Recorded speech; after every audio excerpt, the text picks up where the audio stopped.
Hello there everyone, Ashnflash here, and welcome on into a early LEGO DC and Batman set review. Today we are looking at set number 76265. This is the Batwing Batman vs. the Joker set, retailing for $37.99 USD or $49.99 Canadian. This will be available beginning on August the 1st, and I managed to pick up a copy of the set early from a store here in Canada. And I really love this set. I'm so excited to just show you some of the details inside of this thing. I have wanted a play set scale Batwing from Batman 89 for a while now, and I'm very happy that we finally got this. I'll talk a little bit more about what I wish this could have been at the end and what it could have included, but until then, let's go ahead and let's take a closer look at this set. All right, so here is the Batwing, and I think that it looks great. The shaping of this, they just did such a good job with like the angles and the curves here. I think that's one of my favorite parts about this is just the parts being used to create the different angles. Like that is just so awesome to me. I really like as well, they've got just how it's flat here. We've got a little bit of detailing there as well. We've got this piece which can actually move and bend if you want to lift up the flaps a little bit there on the wings, and of course the other side, it's just a reflection of what the right wing looks like there. Underneath, we've actually got two little guns there, I guess, in the front, which are meant to, of course, sort of represent here these stud shooters. When this is firing, it's actually being fired there, represented with the studs, which are trans orange, by the way.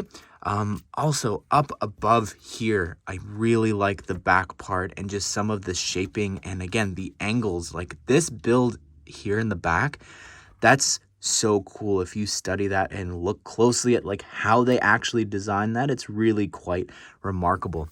I've also got the little side wings there too, the little bat ears, I guess, and they can actually be angled up and down if you wanted to, but they're meant to stay in place. That's not really a play feature. But speaking of play features, there are actually a couple here.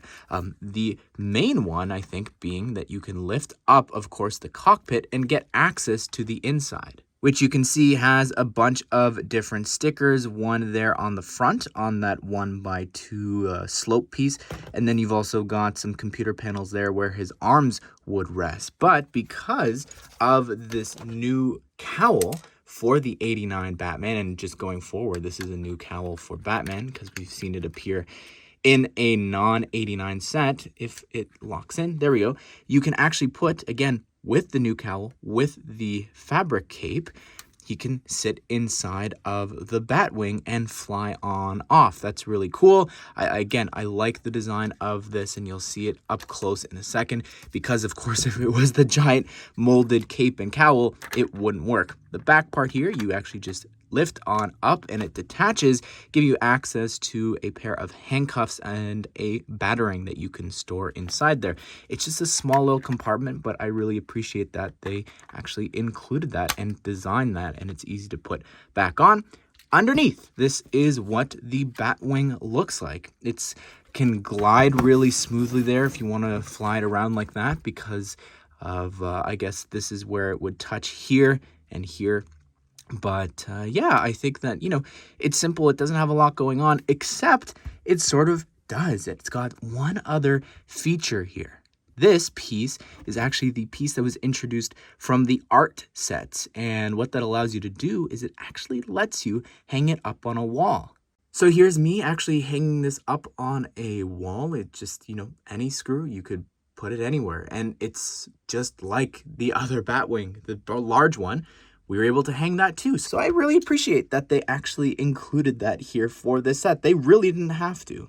And of course, it's also meant to be recreating when it flies on up in front of the moon.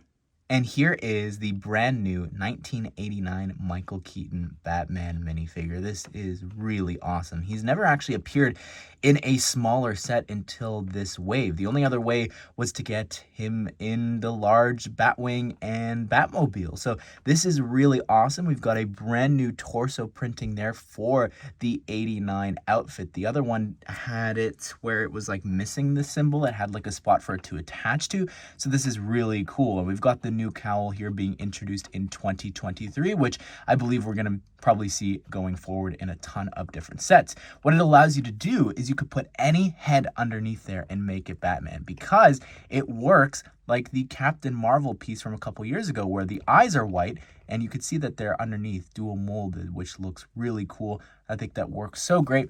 And the face here, it's not the worst pick for, I think, a young Michael Keaton.